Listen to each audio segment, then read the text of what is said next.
नमस्कार, मी कुमारी संस्कृती संदीप दीक्षित आपल्या सर्वांचं आपल्या YouTube चॅनलवर मनापासून स्वागत करते। जीडीपी म्हणजे नक्की काय असतं? अर्थव्यवस्थेची व्याप्ती मोजण्याचं प्रमाण म्हणजे जीडीपी। आता सोप्या भाषेत सांगायचं झाल्यास आपला देश दरवर्षी अनेक वस्तू आणि सेवा तयार करत असतो, जसे की गाड्या, मोबाईल, कपडे, शेतीमाल, तसेच शिक्षण, आरोग्य सेवा आणि वाहतूक सारख्या सेवा। या सर्व गोष्टींच्या किमती मिळून जी एकूण रक्कम तयार होते तिलाच जीडीपी म्हणतात। आता जीडीपीचं समीकरण काय असतं ते पाहूया। GDP is equal to C plus I plus G plus X minus M. आता यातील सी म्हणजेच कन्झम्पशन, आय म्हणजेच इन्व्हेस्टमेंट, जी म्हणजेच गव्हर्नमेंट एक्सपेंडिचर, एक्स म्हणजेच एक्सपोर्ट आणि एम म्हणजेच इम्पोर्ट। आता या समीकरणाप्रमाणे देशात एकूण ग्राहकांकडून वेगवेगळ्या प्रकारची खरेदी किती होते म्हणजेच कन्झम्पशन।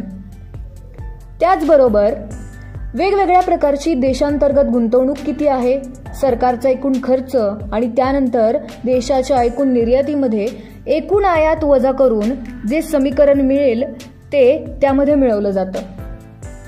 आता जीडीपी मोजण्याच्या प्रमुख 3 पद्धती आहेत। पहिली म्हणजे उत्पादन पद्धती, ज्यात देशात निर्माण झालेल्या सर्व वस्तू आणि सेवांचे मूल्य मोजले जाते। त्यानंतर दुसरी उपभोग पद्धती, यात ग्राहक, उद्योग आणि सरकारने केलेल्या एकूण खर्चावर जीडीपी ठरवली जाते। तिसरी उत्पन्न पद्धती, यात वेतन, नफा, भाडे आणि व्याज यांसारख्या उत्पन्नांचा हिशोब केला जातो। हे सर्व आकडे एकत्र करून देशाची एक आर्थिक स्थिती समजण्यास मदत होते। जीडीपी ही देशाच्या अर्थव्यवस्थेची आरशाप्रमाणे प्रतिबिंब दाखवते। जीडीपी मजबूत असेल तरच आपले भविष्य उज्ज्वल असेल।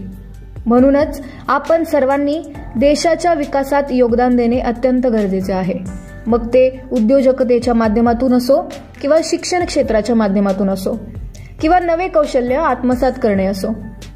चला एकत्र येऊन जीडीपीला नव्या उंचावर घेऊन जाऊयात। आजच्या व्हिडिओमध्ये इतकंच। धन्यवाद।